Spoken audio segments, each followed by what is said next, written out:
রাসূলুল্লাহ সাল্লাল্লাহু আলাইহি সাল্লামের একজন সাহাবী একদিন নবীজিকে জিজ্ঞেস করছে সামনে দাঁড়াইয়া, ইয়া রাসূলুল্লাহ, ঈমানের পরে সর্বশ্রেষ্ঠ সম্পদ কি? নবীজি বলছে হুসনে আখলাক, উত্তম চরিত্র। ওই সাহাবী ডান দিকে দাঁড়াইয়া আবার জিজ্ঞেস করছে, ইয়া রাসূলুল্লাহ, ঈমানের পরে সর্বশ্রেষ্ঠ নিয়ামত কি? নবীজি আবার বলছে হুসনে আখলাক, উত্তম চরিত্র। এই সাহাবী আবার বাম দিকে গিয়া আবার জিজ্ঞেস করছে, ইয়া রাসূলুল্লাহ, ঈমানের পরে সর্বশ্রেষ্ঠ সম্পদ কি? নবীজি বলছেন হুসনে আখলাক। এই সাহাবী আবার পিছন দিকে দাঁড়াইয়া আবার জিজ্ঞেস করছেন, ইয়া রাসূলুল্লাহ, ঈমানের পরে সর্বশ্রেষ্ঠ সম্পদ কি? আল্লাহর নবী বললেন, সাহাবী, তুমি কি বুঝতেছো না? উত্তম আখলাক, উত্তম আখলাক, উত্তম আখলাক, উত্তম আখলাক। তুমি যদি 1000 বারও বলো, আমি মুহাম্মদ 1000 বারই বলবো।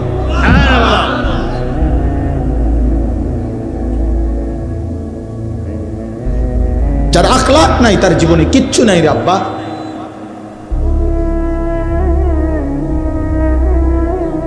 তুমি বুঝো না, পৃথিবীর কেউ বুঝে না। না,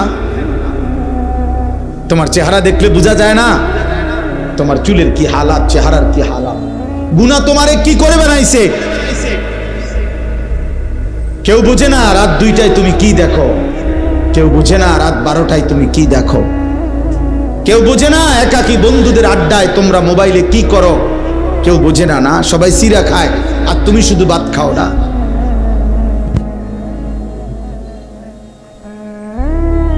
তুমি শুধু চালাক এই পৃথিবীতে, না আর বাকি সব বোকা।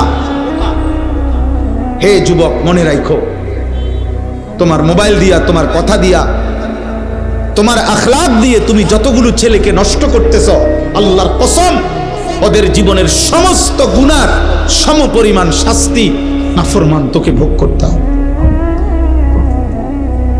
তোর মোবাইল থেকে যত ছেলে উলঙ্গ ছবি আর বেহায়া ছবি দেখছে, যতজনকে নষ্ট করার পিছনে তোমার অবদান ছিল, খোদার কসম, আল্লাহ ওয়াদা দিছে, লাহুম আযাবুন আলীমুন ফিদ দুনিয়া ওয়াল আখিরা। আমি আল্লাহ এমন নাফরমান যে অশ্লীলতা ছড়িয়ে দিল, বেহায়াপনা ছড়িয়ে দিল, অসভ্যতা ছড়িয়ে দিল, আমি তাকে দুনিয়াতেও আযাব দেব, আখিরাতেও আযাব। আমি তোকে অপমান করব, আমি তোর বংশে পর্যন্ত অপমান করব। এজন্য কোনো নাফরমান পাপী আর কোনো দিন মানুষ নামে পৃথিবীতে উচ্চারিত হয় না। বা পরে আজীবন মানুষ পাপের নামে ডাকে। কোনো সুদখোরকে মানুষ আর মানুষ নামে ডাকে না, এরপরে তাকে আজীবন মানুষ সুদখোর বলে। কোনো নেশাখোরকে মানুষ আর মানুষ নামে ডাকে না, বলে সুদ, নেশাখোর, মদখোর, গাঁজাখোর, বাবাখোর। কোনো জুয়ারিকে মানুষ আর মানুষ নামে ডাকে না, বলে ও একটা জুয়ারি, ও একটা জুয়ারি। কোনো জেনাকার, ব্যভিচারীকে মানুষ আর মানুষ নামে ডাকে না। একটা চরিত্রহীন, একটা লম্পট, একটা জেনাকার, একটা ব্যভিচারী, একটা অসৎ, এই ছাড়া অন্য নামে বলে না। তোমার কপালে এটাই ছুটবে, অন্ধকারের গুনাহ। আল্লাহর নবী বলছে, উম্মত, তোমার রাত্রি গভীরের একাকী গুনাহ, অন্ধকারের, খোদার কসম নবী বলছে, দিনের আলোতে আল্লাহ তোমার চেহারায় ভাসায় দিবে। ইউরাফুল মুজরিমুনা বিসীমাহুম, কোরআনে আল্লাহ বলছে, প্রত্যেক পাপীকে চেনা যাবে তার গুনার চিহ্ন দেখে। গুনাই বলে দিবে, গুনাই বলে দিবে, গুনাই বলে দিবে। এক বেলা নামাজ পড়তে মন চায় না, কারণটা কি বোঝো না? গুনাহ। মসজিদে তোমার আজান হয়, তোমার কলিজার মধ্যে একটু নড়েও না, কারণটা কি? তুমি আস্তে, আজান হইছে, মুসল্লি মসজিদে ঢোকে, তুমি আস্তে এক সাইডে চলে গেলা। আমি বলি, আমি যে বলছি একটু আগে, আবারও বলি, প্রিয় ছেলেরা, বাবারা, একটা ছেলে মনে রাখো, যদি বিবেক থাকে তাকাইও, কোন মসজিদে যখন আজান হয়, তো আজানের শব্দ শুনলে সর্বপ্রথম যেই প্রাণীটা ভাইগা যায় ওইটা হলো কুত্তা। এটা কুত্তার স্বভাব। কুত্তা আজানের আওয়াজ শুনলে ঘেউ ঘেউ করে, খেউ খেউ করে, আর ওইখান থেকে সরে যায়। এটা কুত্তার স্বভাব। তাকাইয়া দেখো, এই জন্য তুমি যখন চলে যাও আজান শোনার পরও মসজিদ ডিঙ্গাইয়া, তো সুযোগ থাকলে কুত্তার লগে একটা সেলফি উঠাইও, কারণ তোমরা দুইজন তো বরাবর। যদি সম্ভব হয় ওর সাথে একটা ছবি উঠাই, সবাইকে জানায়ও আমরা দুইজনকে কেমন লাগতেছে কমেন্টসে জানাবেন, সবাই জানাবে একরকমই লাগছে।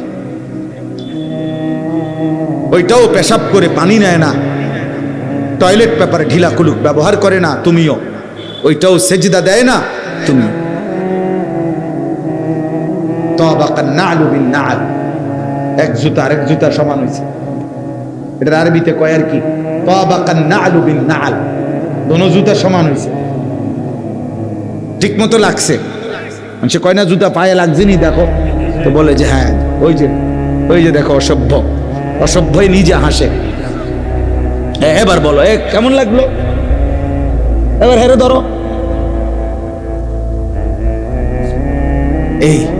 এটাই আমি বলছি, এটাই বলছি ভাইয়া, মানুষ কোনোদিন ভালো নামে ডাকে না, তোমাকেও না, কাউকে না। কোন পাপী কোনোদিন মানুষের চোখে সম্মানিত হয়, মানুষ বোঝে। অফিকা উয়ুবুন ওয়ালিন্নাসি আয়ুনুন, আরবি ভাষার একটা গুরুত্বপূর্ণ প্রবাদ। আরবি ভাষায় বলা হয় তোমারও দোষ আছে, মানুষেরও চোখ আছে। তোমারও কি আছে, মানুষেরও কি আছে, মানুষ বুঝে, মানুষ বুঝে। মানুষ জুনায়েদ বাগদাদিকে ডাকাইত বলে না, ডাকাইতের জুনায়েদ বাগদাদি বলে না। মানুষ ইমানদারকে চরিত্রহীন বলে না, চরিত্রহীনকে লম্পটকে ইমানদার বলে না। অতএব এটাই সত্য। আমি বললাম ভাই, প্রিয় ভাই, নিজের উপরে দয়া করো। তোমার কথা শুধু তোমারে বললাম, এই পৃথিবী বাদ দাও, ঠিক আছে, তুমি স্বার্থপরের মতো হইল কমপক্ষে নিজের নিয়ে একটু ভাবো, তবুও নিজেকে নিয়ে ভাবো। মহান আল্লাহ পাক রব্বুল আলামিন আমাদেরকে বারবার এটা বলছেন, বান্দা আমি সূরা ফাতিহার প্রথম 4টা আয়াত পড়ছি, এই উদ্দেশ্যে বুঝাইতে চাইছি, লম্বা ব্যাখ্যা না, শুধু এই ছোট্ট কথাটাই বলতে চাইছি যে আল্লাহ তাআলা আমাদেরকে শুরুতে বলছে সূরা ফাতিহা, প্রতিনিয়ত বলছে, প্রতিদিন আমাদের জবান দিয়া, সেই সকাল, ফজর, জোহর, আসর, মাগরিব, এশা, প্রত্যেক রাকাতে আল্লাহ আমাদের মুখ দিয়া উচ্চারণ করায় আলহামদুলিল্লাহ সূরাটা। এতবার বলায়, এতবার, যেন বান্দা 1 মিনিটের জন্য ভুলে না যাও। ভুললে বিপদ আছে রে বান্দা। এই জন্য আল্লাহ বলছে সকালে বলো আলহামদুলিল্লাহ, দুপুরেও বলো, বিকালেও বলো, সন্ধ্যায়ও বলো, রাতেও বলো, আউয়াবিন পড়লেও বলো, ইশরাক পড়লেও বলো, চাষ্ট পড়লেও বলো, তাহাজ্জুদ পড়লেও পড়ো, 5 ওয়াক্ত নামাজ পড়লেও বলো, যত নফল পড়বা আলহামদুলিল্লাহ পড়ো, যত সুন্নত পড়বা আলহামদুলিল্লাহ পড়ো, ওয়াজিব নামাজ পড়বা আলহামদুলিল্লাহ পড়ো, ফরজ নামাজ পড়বা আলহামদুলিল্লাহ পড়ো। বান্দা ভুইলো না, এটা তোমার খুব দরকার, খুব দরকার, খুব দরকার, খুব দরকার, বারবার দরকার, মনে রাখা দরকার, ভুলে না যাওয়া দরকার। কি বলতে চাইছে আল্লাহ প্রথম 3 আয়াতে আমাদের কাছে সংক্ষেপে আল্লাহ তাআলা একটা ভারসাম্যপূর্ণ কথা বলছে। আলহামদুলিল্লাহি রাব্বিল আলামিন, আল্লাহ বলছে বান্দা সমস্ত প্রশংসা আল্লাহর জন্য। কেন আল্লাহর জন্য সব প্রশংসা? আল্লাহ বলেন সব যে আমার, কথা বলে না, সব কার? এই কায়নাতে যেখানে যত আয়োজন, সব হাসি, সব ভালোবাসা, সব সুন্দর, সব কিছু আমার। তো আমার প্রশংসাটা তো কার হবে বান্দা বলো? আলহামদুলিল্লাহ, আলহামদুলিল্লাহ, আল্লাহর প্রশংসা। আল্লাহ বলেন রব্বিল আলামিন, আমি শুধু এই সৃষ্টি জগতের সৃষ্টিকর্তা না, বরং আমি এই জগতের সব কিছুর রব, পালন কর্তা। এই আজানের জবাব দেন, একটা আজানের জবাব দিলে উঠেন না, নামাজের সময় দেওয়া হবে, এই 2-4 মিনিটের সময়। আজানের জবাবে আশহাদু আন্না মুহাম্মাদার রাসূলুল্লাহ, এটা যখন মুয়াজ্জিন বলে তো আমরা যারা শুনে তাদেরও দায়িত্ব হুবহু এটা বলা, এরপরে সাল্লাল্লাহু আলাইহি সাল্লাম বলে। কিন্তু শুধু আশহাদু আন্না মুহাম্মাদার রাসূলুল্লাহ মুয়াজ্জিন বলছে মনে করেন, আমরা যদি বলি শুধু সাল্লাল্লাহু আলাইহি সাল্লাম, তাহলে আজানের জবাব হবে না। নবীজি সাল্লাল্লাহু আলাইহি সাল্লাম বলছেন মুয়াজ্জিন যেটা বলে তোমরা হুবহু সেটা বলো। তো মুয়াজ্জিন যে আশহাদু আন্না মুহাম্মাদার রাসূলুল্লাহ বাক্য পুরোটা কইলো, তা আপনি এটা বলতেন না, এইটা বলতে হবে, এরপরে বলবেন আলাদা সাল্লাল্লাহু আলাইহি ওয়াসাল্লাম। এটা তো স্বাভাবিক ডিউটি, মানে সবসময়ের ডিউটি। নবীজির নাম যখনই শুনবেন তখনই পড়বেন, তো এটা তো কমন ডিউটি। কিন্তু এখন একটা বিশেষ, যে মুয়াজ্জিন যেটা বলছে এটা বলতে হবে। 2 নাম্বার হলো নবী সাল্লাল্লাহু আলাইহি সাল্লামের হাদিসের কিতাবে, নবীজির হাদিসের বর্ণনা হলো সব কিতাবে, যে নবীজি বলছেন আজানের পরে দুরূদ শরীফ পড়তে, এরপরে দোয়া পড়তে। আমরা পড়ছি আলহামদুলিল্লাহ। আজানের পরে দুরূদ শরীফ, এরপরে দোয়া, এটাই হাদিসে আছে, এটা নবীজি সাল্লাল্লাহু আলাইহি সাল্লাম থেকে বর্ণিত আছে, আমরা এর দূরে পাইছি। এর অতিরিক্ত যারা করে এটা ওনারা পাইছে, আমরা পাই না। এটা আমাদের জ্ঞানের কমতি, আমাদের জ্ঞানের ঘাটতির কারণে আমরা আজানের আগে দুরূদ শরীফ কোন হাদিসের ভিত্তিতে পড়ে এটা আমরা পাই নাই। এটা আমাদের কমতি, আমরা তালাশ করে চাইছি, বাত্তি দিয়ে খুঁজা চাইছি, পাই না, পাই না। এখন যারা পড়ে ওনারা পাইছে, আলহামদুলিল্লাহ। আমনে পাইলে আমনে পড়ে, বুঝেন নাই কথাটা? যিনি পাইছে এটা উনি পড়ে, তো ওই জন্য ওনারা পড়ে কেন এই দলিল দেওয়া আমার দায়িত্ব না, ওনার দায়িত্ব।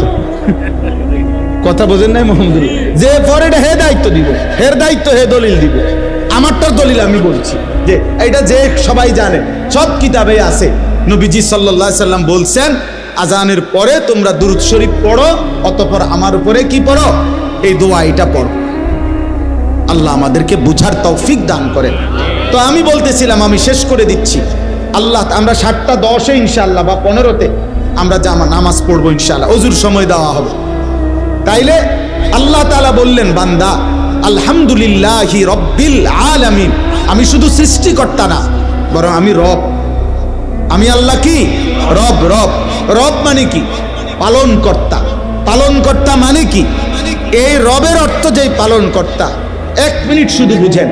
আল্লাহ তাআলা বলছেন রব মানে কি? তাফসীরে আছে তাবলীগুশ শাইই ইলা কামালিহি শাইআন ফাশাইআন, কোন জিনিসকে তার অনস্তিত্ব থেকে অস্তিত্বে এনে এরপরে প্রথম সেকেন্ড থেকে পূর্ণতার শেষ পর্যন্ত প্রতি ঘন্টা, প্রতি মিনিট, প্রতি সেকেন্ড, প্রতি মুহূর্ত যিনি যখন যা প্রয়োজন ওই সৃষ্টি বুঝুক বা না বুঝুক, জানুক বা না জানুক, তিনি নিজ থেকে সরবরাহ করে যাচ্ছেন প্রতি মুহূর্তে, প্রতি সেকেন্ডে, প্রতি ক্ষণে। তিনি রব, আর তিনি শুধুই আল্লাহ। এমন সত্তা আর কেউ হইতে পারে? এবার বলেন তো, আমরা যখন এই পৃথিবীতে আমাদেরকে অস্তিত্বে আমরা ছিলাম না, আমাদেরকে পৃথিবীর অস্তিত্বে আনছেন কে? আল্লাহ। এবার আল্লাহ আমাদেরকে মায়ের পেট থেকে বের করার পর আমাদের খাদ্য পানি সবকিছুর প্রয়োজনীয় পৌঁছানোর দায়িত্ব নিছেন কত বছর বয়সে? 4 বছর বয়সে, 2 বছর বয়সে। কখন থেকে? সৃষ্টির প্রথম মুহূর্ত থেকে। প্রথম মুহূর্ত। আল্লাহ এই দায়িত্ব ছেড়ে দিবেন কোন বছর? 40 বছর পরে, 35 বছর পরে। সুবহানাল্লাহ।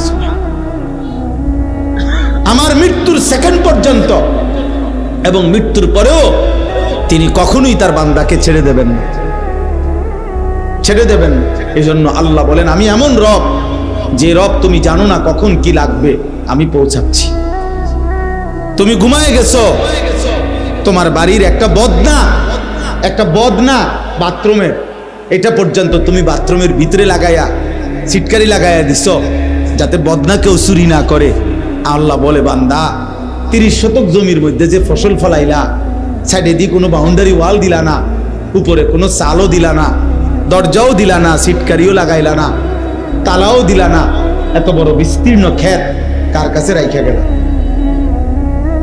আল্লাহ বলে ঠিক আছে বান্দা, তুমি ঘুমাও, তোমার ফসল আমি রব্বুল আলামিন পরিমিত মাত্রায় আমি আল্লাহ সবুজ গাছ বানাবো, হলুদ করব, পাকায়া ফেলবো, ধান ছড়া বের করে দেব, সব ইন্তজাম আমি করে দেব তোমার জন্য। আমি তোমার রব, আমি তোমার রব। তুমি ডাকলেও আমি তোমাকে দেব, তুমি না ডাকলেও আমি তোমাকে দেব। তুমি আমারে সেজদা করলেও আমি তোমাকে খাওয়াবো, সেজদা না করলেও খাওয়াবো।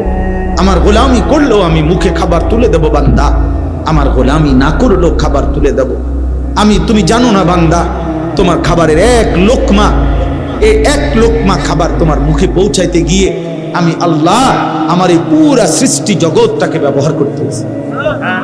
আসমান যদি এক অংশ কম হইতো তাইলে এই পৃথিবীর আকাশ ঠিক থাকতো না, জমিনের এক পাশ যদি না থাকতো তাইলে এই পৃথিবীর ঠিক থাকতো না। সূর্য যদি একদিন উঠা বন্ধ থাকতো তো তোমার জীবনের কোনো আয়োজন স্বাভাবিক হতো না। যদি চাঁদ উঠা বন্ধ হতো তো পৃথিবীর কোনো আয়োজন স্বাভাবিক থাকতো না। আমি যদি রাত আর দিন না বানাইতাম তাইলে জগৎ সংসার চলতো না। আমি যদি আলো আর অন্ধকার না বানাইতাম তো জগৎ সংসার চলতো না। বান্দা, আমি এই সব কিছুর ইন্তজাম করে আমি আল্লাহ তোমার একটা একটা প্রয়োজন আমি পূরণ করছি।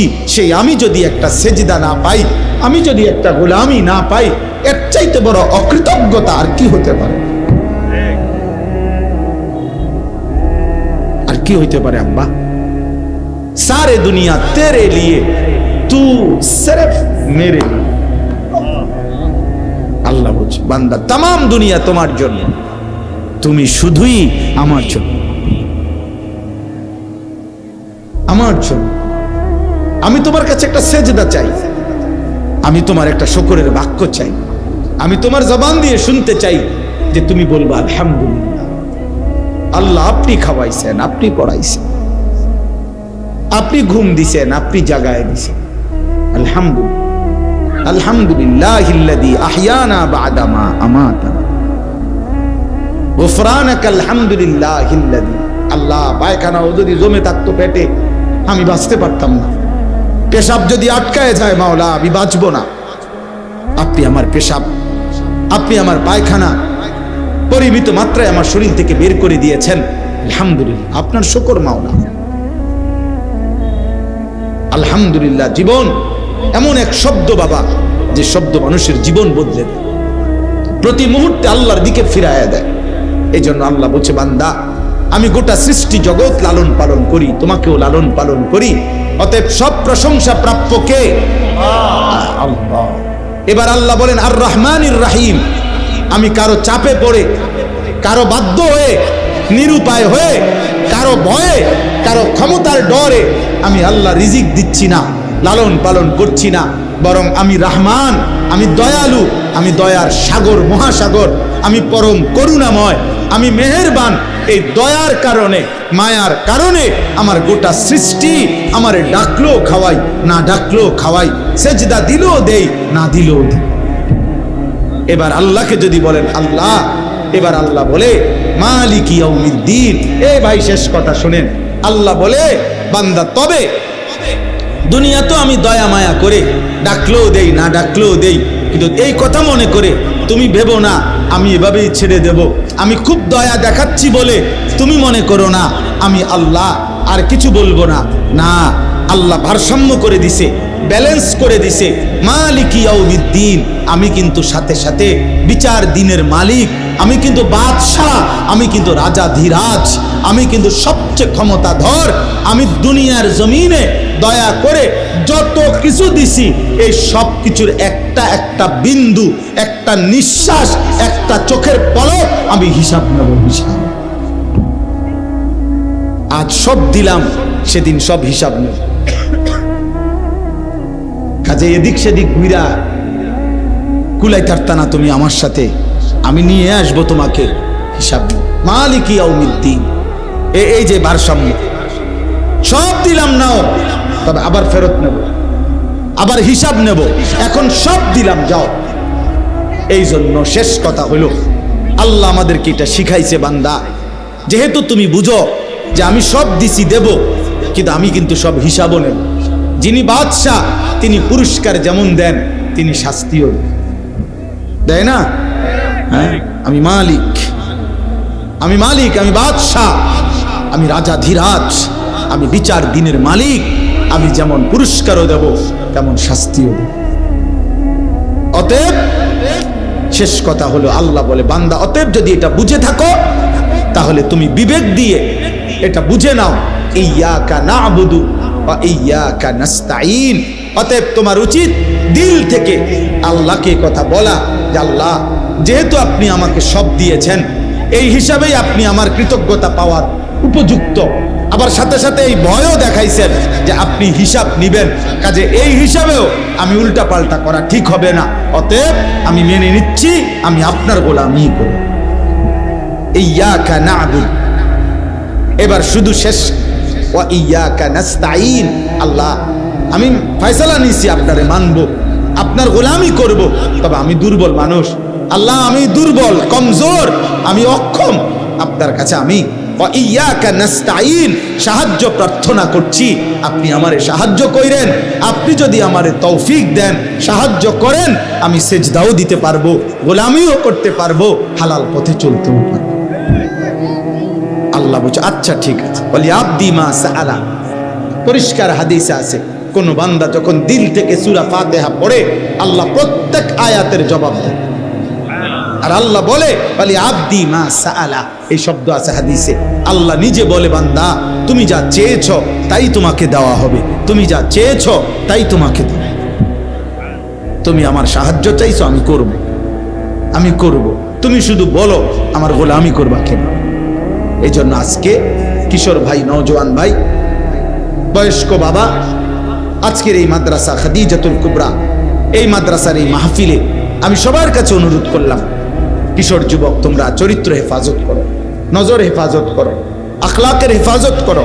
নারী দেখো না, অস্থির ছবি দেখো না বাপ, হারাম জীবনে কাটাইও না বাপ। এই জীবন 2 পয়সার মূল্য থাকবে না, কেউ তোমার দিকে থুতুও মারবে না, কেউ মনে রাখবে। ফেরাউনের নাম এত বড় গাদ্দার, এই গাদ্দারের নাম পৃথিবীর কোন কুত্তার নামও নাই, নমরুদ নামে কোন কুত্তার নামও নাই, আবু জেহেল নামে কোন কুত্তার নামও নাই। নাফরমানের নাম থাকে না রে বাপ। পৃথিবী ঘৃণা ভরে প্রত্যাখ্যান করবে তোমাকে। তুমি নষ্ট হয়েও না, সেজদা দাও, নামাজ পড়ো, আল্লাহর গোলামি করো। আর বাবাদের সবাইকে বলি জীবনটা সুন্দর করে, শেষ বয়সটা নবীজির একটা একটা সুন্নাত প্রত্যেকে আমল করার চেষ্টা করো। নবীর সুন্নাত, এটাই আমাদের জীবন। সুন্নাতেই আখিরাত, সুন্নাতেই ভালোবাসা, সুন্নাতেই অনুসরণ, সুন্নাতেই আল্লাহর মহব্বত, সুন্নাতেই জান্নাত, সুন্নাতেই কামিয়াবি, সুন্নাতেই আমলনামা ডান হাতে, সুন্নাতেই ফুলসেরাত বিজলির মতো পার হবে। সুন্নাত বিহীন জীবন সুন্দর হয়। আমরা প্রত্যেক দিন সুন্নাতের বই বিক্রি করি। এই যে তালিমুস সুন্নাহ, প্রতিদিন আমার গাড়িতে আমি বিক্রি করি একটা সুন্নাতের বই, 600 পৃষ্ঠা ব্যাপী, বাংলা ভাষায় 600 পৃষ্ঠায় পূর্ণাঙ্গ প্রামাণ্য নবীর জীবনের ছোট্ট থেকে ছোট্ট বড় সকল সুন্নাত এই কিতাবটার মধ্যে আছে। আমাদের ঢাকা গাজীপুরের বাংলাদেশের একজন বড় বুজুর্গ আল্লাহওয়ালা অধ্যক্ষ মিজানুর রহমান চৌধুরী কাপাসিয়ার হজরতের এই বই লেখা। অনেক ওলামায়ে কেরামের তত্ত্বাবধানে হজরত এই বইটা লিখছেন। আমি অনুরোধ করব যাদের সুযোগ হয় 400 টাকা মূল্যে আমাদের এই কিতাব যাওয়ার সময় কিনবেন। আর একটা মিনিট আপনাদের কাছে, আমি যেহেতু আসছি মহব্বত করে, আমরা সবাই বসছেন, কিশোর ভাই, নওজোয়ান ভাই, বাবা, কোরআনুল কারীমের মধ্যে কথা স্পষ্ট আছে, আল্লাহর কথা হওয়ার পর যে ব্যক্তি বিমুখ হয়, ওমান আযলামু মিম্মান যুক্কিরা বিআয়াতি রাব্বিহ সুম্মা আ'রাযা আনহা, আল্লাহ বলেন তার চাইতে নিকৃষ্ট জালেম আর কেউ হতে পারে না, যার সামনে আমার আয়াত পড়া হলো অথচ সে তার থেকে মুখ ফিরাই নিল, বিমুখ। আল্লাহ বলেন সে বড় জালেম। ইন্না মিনাল মুজরিমিনা মুনতাকিমুন, আল্লাহ বলছে এমন জালেম থেকে আমি আল্লাহ নিজে প্রতিশোধ নেব। কোরআন শরীফের আয়াত। ওর থেকে আমি প্রতিশোধ নেব। এটা আল্লাহর ওয়াদা। এটা ভয়ানক ব্যাপার। কোরআনুল কারীমের মধ্যে আছে, ওয়া ইযা তুতলা আলাইহি আয়াতুনা ওয়াল্লা মুস্তাকবিরান। এই ছেলে, ওই মোবাইলটা নামাও। কাআল্লাম ইয়াসমাআহা কাআন্না ফি উযুনাইহি ওয়াকরা। সূরা লুকমানের আয়াত। আল্লাহ বলেন, আমার নাফরমান বান্দা এমন, আমার কোরআন যখন তার সামনে পড়া হয়, ওয়াল্লা মুস্তাকবিরান, সে অহংকার করে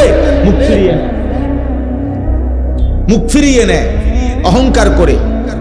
কাআল্লাম ইয়াসমাআহা, এমন একটা ভাব নেয় যেন সে শুনে নাই। কাআন্না ফি উযুনাইহি ওয়াকরা, অথবা এর চাইতে জঘন্যতা হলো সে যেন এমন একটা চেহারা বুঝায় যে সে কানেই শুনে না। আব্দুল সত্তার ভাই নাই, মাশাআল্লাহ। কাআন্না ফি উযুনাইহি ওয়াকরা, যেন কানের মধ্যে বধির, কানেই শুনে না, আগের থেকেই শুনে না, এমন একটা চেহারা, এমন একটা ভাবসাব, এমন একটা ভাবসাব। শুনেন মিয়া, আল্লাহ বলেন এমন অহংকারী, আমার কোরআন থেকে যে বিমুখ হয়, আমার কথার থেকে যে প্রত্যাখ্যান করে, ফাবাশশিরহু বিআযাবিন আলীম। হে নবী, আপনি এই নাফরমানকে অত্যন্ত মর্মান্তিক, পীড়াদায়ক, যন্ত্রণাদায়ক আযাবের সুসংবাদ দেন। আল্লাহ বিদ্রুপ করে বলছে, বিদ্রুপ, ওরে সুসংবাদ দেন যে ওরে ভয়ানক আযাব দেওয়া। আযাবটা তো সুসংবাদ না, অথচ এটা বিদ্রুপ করে বলছে আপনার জন্য সুসংবাদ, আপনার কপালে দুর্দশা আছে। আপনার জন্য সুসংবাদ, আপনার কপালে রবের আযাব আছে। এই জন্য প্রিয় ভাই, বাবা, নওজোয়ান, আমি অনুরোধ করছি, তোমার মতো তুমি চইল না। নিজেকে নিজে চালাক ভাইব না বাবা, নিজেকে নিজে বুদ্ধিমান মনে করো না। এই পৃথিবীর কোনো যুগে, কোনো কালে পৃথিবীতে যে নিজের উপরে নিজে চলছে, ওরে মানুষ কোনোদিনও বিবেকবান বলে নাই। আল্লাহ কোরআনুল কারীমের মধ্যে বলছেন, নিজের মন মতো, নিজের চাহিদা মতো, নিজের মনের ইচ্ছা মতো যে চলে, আল্লাহ তাকে উদাহরণ দিছে কুত্তার সাথে। কোরআনুল কারীমের আয়াত। আল্লাহ নিজে বলছে তার জিন্দেগি কুত্তার জিন্দেগি, কুকুর, কুকুর। ওই জীবন কুত্তার জীবন, যে জীবন কারো বাধা মানে না, বিধি নিষেধ নাই, হালাল হারাম বলতে কিছু নাই, আল্লাহ রসুল বলতে কিছু নাই, দিন শরীয়ত বলতে কিছু নাই। আমার জন্য অনুমতি কি, নিষেধ কি, হালাল কি, হারাম কি, না না, আমার মনে যা চায় তা। আল্লাহ কোরআনে বলছে, ওয়াত্তাবা হাওয়াহু ফামাসালুহু কামাসালিল কালব। মনের চাহিদার অনুসরণ করে, তার উদাহরণ কামাসালিল কালব, কুত্তার মতো। ওই জীবন কুকুরের মতো।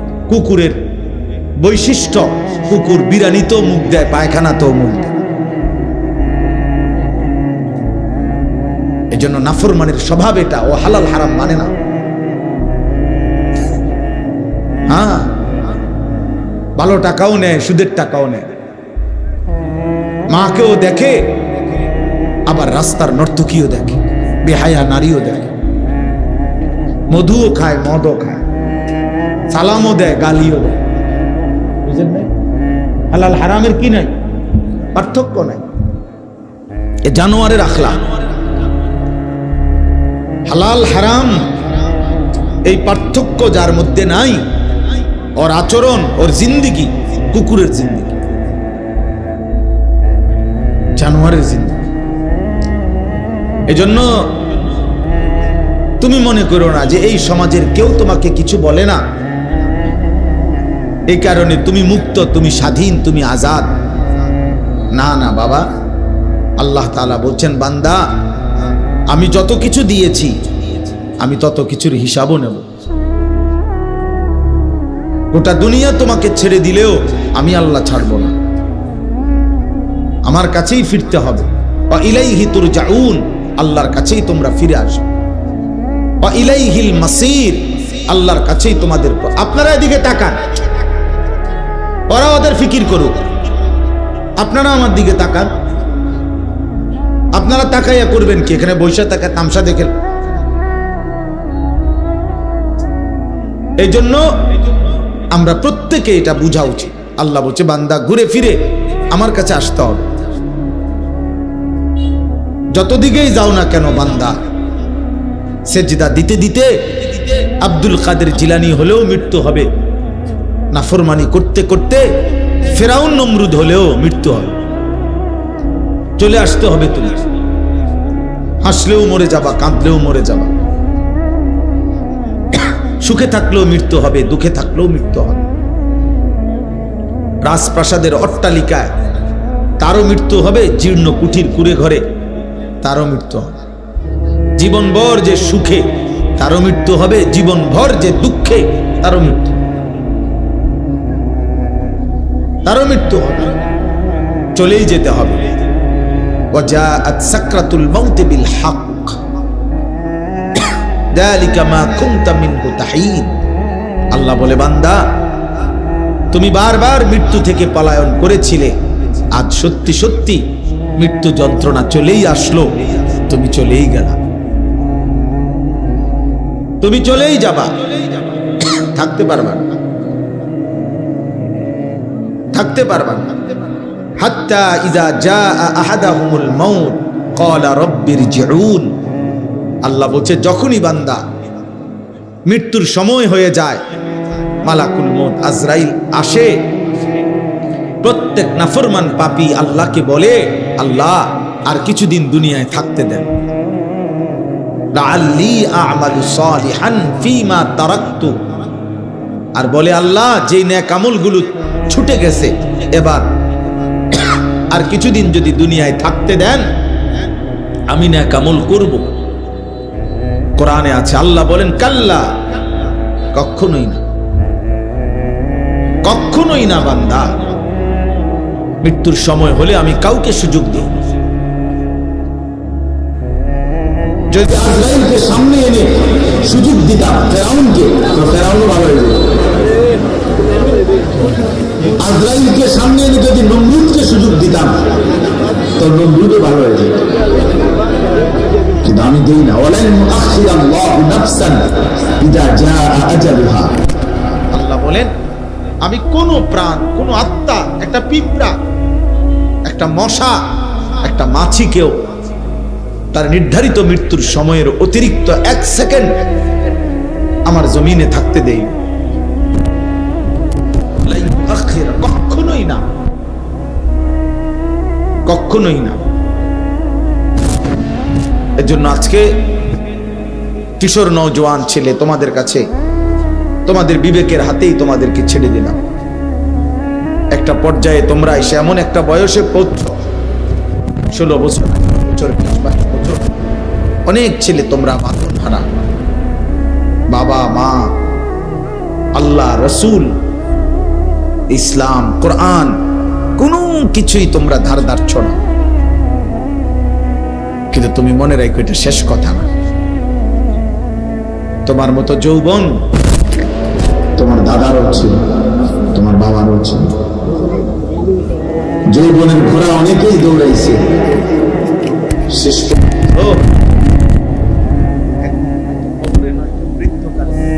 কিন্তু অধিকাংশ ছেলেই মাগরিবের নামাজ পড়ে।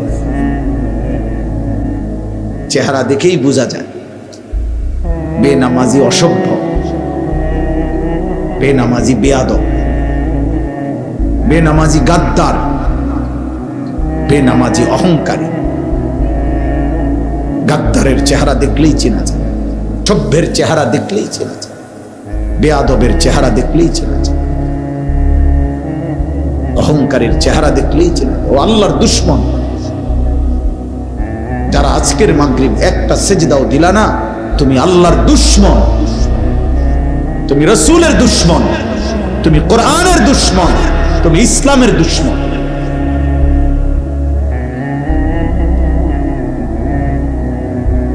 তোমার মতো নাফরমানের ভালোবাসা দিয়ে কারো কিচ্ছু আসে যায়, কারো কিচ্ছু আসে যায়। বক্তার কোনো ফায়দা নাই। আমারে 1 কোটি মানুষ চিনলো, আমার কবরের আযাব মাফ হবে না।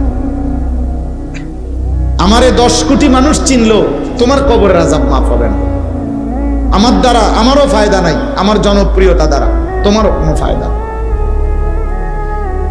এগুলা দুনিয়া যাদের দরকার, যারা দুনিয়ায় ক্ষমতা চায়, পদ পদবি চায়, তাদের দরকার জনপ্রিয়তা, তাদের ভোট দরকার, তাদের সকলের সমর্থন দরকার, তাদের আমার ভোটার, আমার ভোট দরকার। এবার ইমান আছে না নাই, কারাইয়া মুতে না বইয়া মুতে, আমার এত দরকার, আমার ভোট দরকার।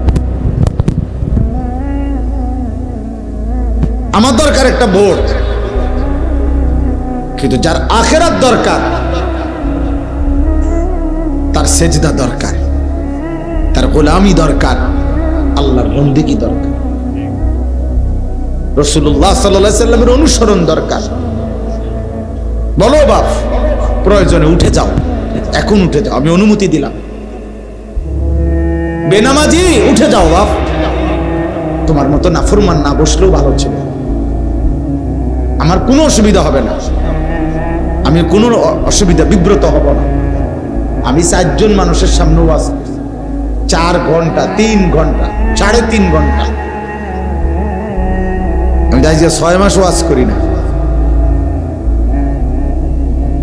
আল্লাহর দয়ায়, মালিকের দয়া 21 বছর হবে, 21 বছর হাইটাও গেছি মাহফিলে। কাজেই এটা আহামরি কিছুই না। এই হুলস্থুল, এই কেন নামাজ পড়লা না? তুমি জানো তুমি আসবা মাহফিলে, তুমি জানো আজকে তোমার মনে ইচ্ছা আছে ওয়াজ শুনবা, তো মালিককে সেজদা দিলা না, আল্লাহকে সেজদা দিলা না। আল্লাহকে সেজদা না দিয়ে একজন বক্তার কথা শুনবার জন্য কি লাভ হবে? ছবি উঠে না, তো দাঁড়াও আমি আসি তোমাদের কাছে, ছবি উঠাও, ছবি উঠাও, একটা ছবি উঠাও, এরপরে দাও ফেসবুকে। বিবেকবান মানুষ বলবে তুই কি হুজুরের মতো না হুজুর তোর মতো।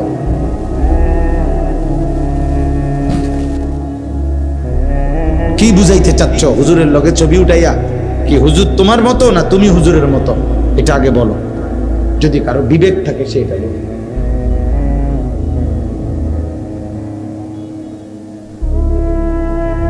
যদি ইনসাফ থাকে এটা বলবে।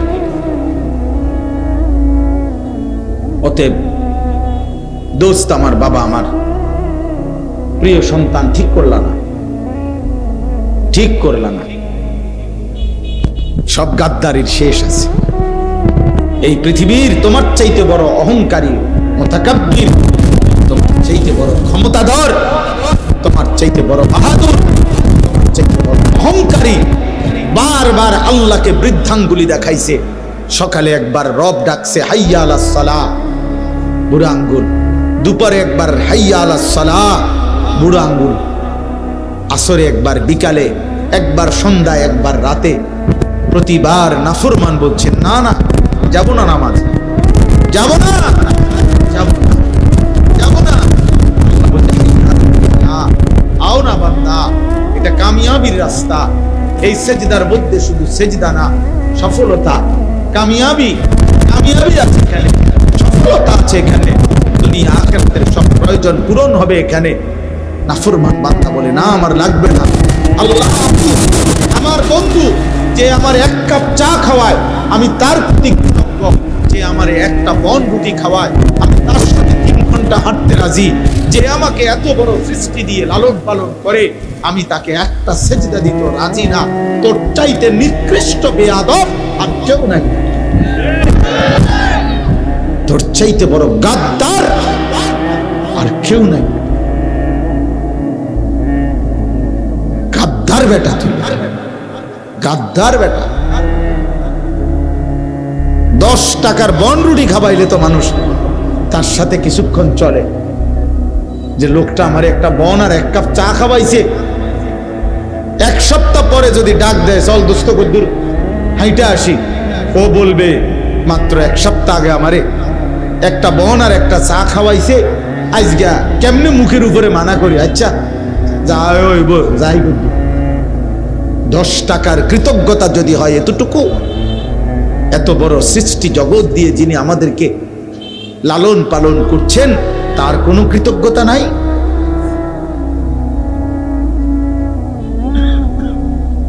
তার কোনো কৃতজ্ঞতা নাই?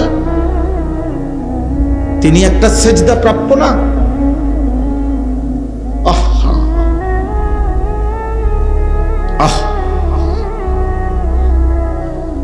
ওই জিব্বা কেমন জিব্বা, যে জিব্বা একবার 24 ঘন্টা পার হয়ে যায়। এমন অনেক নাফরমান আছে, মুসলিম পরিচয়ধারী, তার মুখ দিয়ে একবার আল্লাহ এই শব্দটা বের হয়। এই হাইওয়ান, এই জানোয়ার জানেও না তার রব। মানুষ নামের এই পশু বলতেও পারে না তাকে সৃষ্টি করলো কে। এক পেট খানা খাইলো দুপুর বেলা, আগে বা পরে নাফরমান একবারও বলল না মালিক আপনার শুকর। এক মগ পানি পান করলো, রবের কাছে একবারও বলল না মালিক আপনি পান করাইছেন, শুকর আপনার, শুকর আপনার। 8 ঘন্টা রাত গভীর ঘুমাইলো, ঘুম ভেঙ্গে একবারও বলল না কে তারে ঘুম বাড়াইলো, কে তারে ঘুম থেকে জাগাইলো। এত অকৃতজ্ঞ মানুষ হয়, এত অকৃতজ্ঞ হয় মানুষ। প্রিয় সন্তান, ভাবো তোমার যদি এক বিন্দু বিবেক থাকে,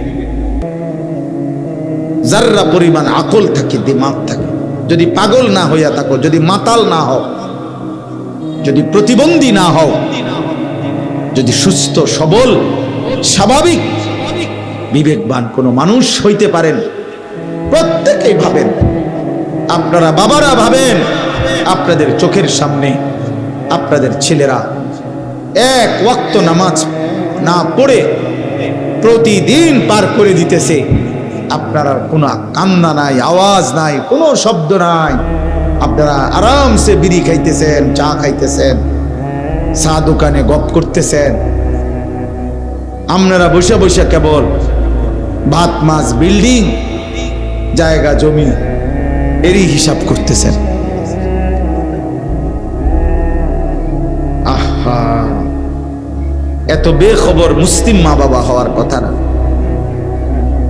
মুসলমানের মা বাপ এত বেখবর হওয়ার কথা না, এত বেখবর হওয়ার কথা না। এত বেখবর হইলে সন্তান টিকে না, পরিবার টিকে না, ফ্যামিলি টিকে না।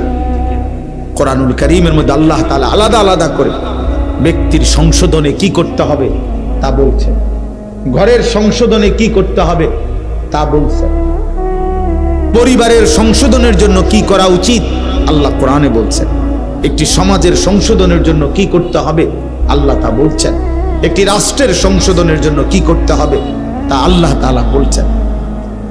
নবী সাল্লাল্লাহু আলাইহি ওয়াসাল্লাম বিস্তারিত ব্যাখ্যা করে দিয়েছেন, ব্যাখ্যা করে দিয়েছেন আল্লাহর নবী সাল্লাল্লাহু আলাইহি ওয়াসাল্লাম। উম্মতকে বারবার বলছেন, কোরআন বারবার শিখাইছে। আল্লাহ আমাদেরকে হেফাজত করে। অতএব আজকের শুরুর কথা এটা বললাম, তোমরা এতটা দ্রুত দৌড় দিয়ে আইলা, অবাক লাগলো। এতগুলো ছেলে মাশাআল্লাহ অস্থির হইয়া দৌড় দিয়া 5 মিনিটের ভিতরে এই জায়গাটা খালি ছিল, এতগুলো মানুষ ছিল না। তোমরা এইভাবে দৌড়াইয়া সব আইলা। আপনারা ভাবেন, ইনসাফ করে দেখেন, তোমরা যাদের বয়স 30 বছরের নিচে, তোমরা হাত তোলো তো, তোলো ভাই, তোলো তোলো, লজ্জা করো, এমনি বলছি, তোলো। দেখেন, দেখছেন? নামাও, হাত নামাও। তাইলে বাবা এবার তোমরা বলো, এবার আমার একটা শুধু জরিপ কর, আমার একটা কথা বুঝতে একজনই বোঝো, আমি ভোটের জন্য বলি না, কাজে সবাই সমানভাবে বুঝবে না বুঝবে এটা আমি জানি না, এটা মালিকের ফয়সালা।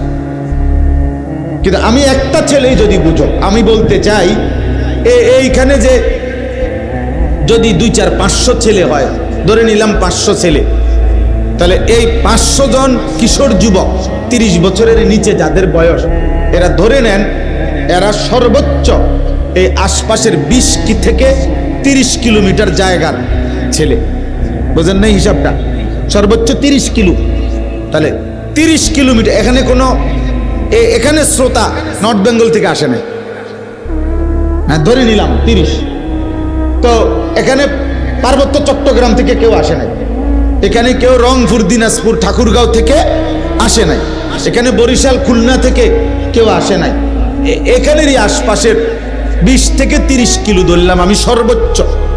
তাহলে দোস্ত আমার কথাটা তুমি বুঝো, 30 কিলোমিটার এরিয়ার মুসলিম কিশোর যুবক 500 জন, এখানে এই 500 জনের মধ্যে যদি 450 জনে নামাজ না পড়ে, তাহলে এই জাতির সারাটা অঞ্চল দেশটার হালাত কি, মুসলিম কিশোর যুবকের আমাদের ভবিষ্যৎ কি?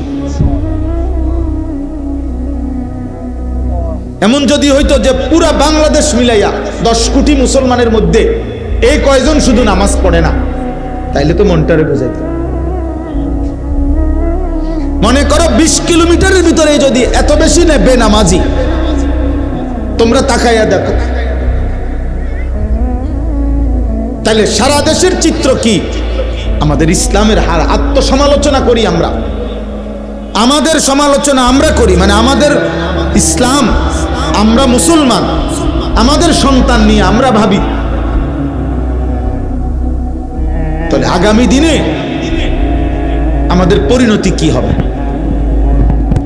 রাষ্ট্রের ক্ষমতায় কে যাবে না যাবে সেটা তো ভিন্ন বিষয় রে বাপ, কিন্তু জান, মাল, ইজ্জত, আব্রুর নিরাপত্তা হবে কিনা? তোমার বোন নিরাপদ থাকবে কিনা? তোমার মা নিরাপদ থাকবে কিনা? তোমার জীবনের নিরাপত্তা থাকবে কিনা? তোমার ছোট্ট ভাই 4 বছরের, 3 বছরের, ও আখলাকের উপরে, চরিত্রের উপরে আগামী দিনে বড় হবে কিনা? তুমি ইনসাফ করো। একটি সমাজের সংখ্যাগরিষ্ঠ মুসলমান যদি এভাবে আল্লাহর নাফরমানিতে ডুবে যায়, এর পরবর্তী জেনারেশন কি শিখবে? একটা ছেলে যদি 4 বছরের বাচ্চা যদি বুঝ হওয়ার পর থেকেই দেখে তার ঘরের প্রত্যেকের হাতে হাতে বড় মোবাইল, সবাই আপন জায়গায় মোবাইল টিপতেছে, এই ছোট্ট বাচ্চাটাকে কোলে নেওয়ার মতো, একটা ভালো কথা শিখাবার মতো মার হাতে সময় নাই, বাবার হাতেও সময় নাই, বড় ভাইয়ের হাতেও সময় নাই, বড় বোনের হাতেও সময় নাই, প্রত্যেকে নিজ নিজ মোবাইল নিয়ে ব্যস্ত। তো এই বাচ্চা কি নিয়ে বড় হবে? হ্যাঁ, ওকে আখলাক শেখাবে কে? বলো না আব্বা, ওকে মানুষ করবে কে? তোমার বয়স মাত্র 16 বছর, তোমার মোবাইলের আসক্তি এত বেশি, নারী তোমার এত দরকার হয়ে গেল, উলঙ্গ ছবি তোমার এত দরকার, নর্তকী তোমার এত দরকার। 16 বছর বয়সে তুমি নারীর আসক্তি এমন বুঝা লাইলা, মাত্র 18 বছর বয়সে তুমি নর্তকীর মজা এমন পাইয়া লাইলা। 30 বছর পর্যন্ত তোমার হালাত কি হবে? 40 বছর পর্যন্ত হালাত কি হবে? কোথায় গিয়ে দাঁড়াবে? এই গুনাহ কোথায় গিয়ে দাঁড়াবে? এই জন্য বললাম, একজন ভাবেন, একজন নওজোয়ান ভাই, একজন ভাবো, বাবারা আপনারা ভাবেন, আপনাদের সন্তান কোন দিকে যাচ্ছে আপনারা বলেন। আল্লাহ নবী সাল্লাল্লাহু আলাইহি ওয়াসাল্লাম বলেন, মা নাহালা ওয়ালিদুন ওয়ালাদাহু মিন নুহলিন মিন আদাবিন হাসান।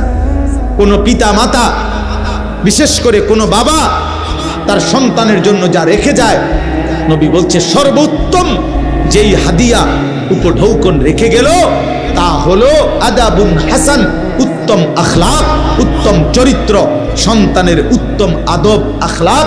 যে বাবা গড়ে গেল, সেই বাবাই তার সন্তানের জন্য সর্বশ্রেষ্ঠ হাদিয়া, উপঢৌকন দিয়ে গেল। রাসূলুল্লাহ সাল্লাল্লাহু আলাইহি সাল্লাম বলছেন, আল্লাহর নবী বলছেন, হুসনে আখলাক